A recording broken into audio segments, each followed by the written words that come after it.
Sa gitna ng hagupit ng masamang panahon, patuloy pa rin ang paghahatid ng Bulacan PNP ng isang malawakang rescue operation para sa mga nasalanta ng bagyong Persing.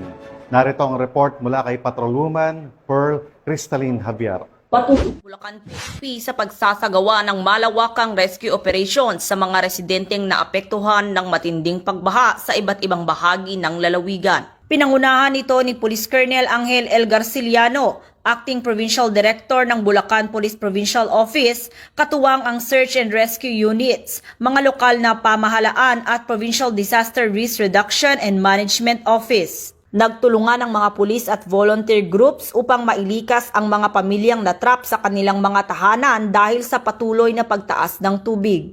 Nagpatupad ng force evacuation sa iba't ibang lugar sa lalawigan bunsod ng patuloy na pag-ulan na nagdulot ng malawakang pagbaha. Agad ding kumilos ang bawat istasyon ng pulisya upang magatid ng libreng sakay sa mga residenteng kailangang ilikas.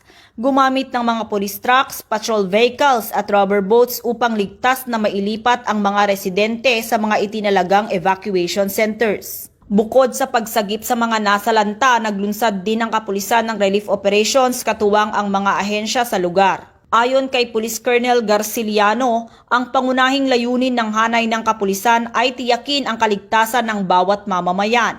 Patuloy ang pagbabantay ng pulisya sa sitwasyon at handang tumugon sa anumang tawag para sa rescue, relief at seguridad sa mga evacuation sites. Pinapaalala din niya sa publiko na manatiling alerto at makinig sa mga opisyal na abiso upang manatiling ligtas. Sa kabila ng hamon ng panahon, ang mabilis na aksyon ng Bulacan PNP ay patunay ng kanilang dedikasyon sa serbisyo at malasakit sa kapakanan ng mamamayan sa oras ng sakuna.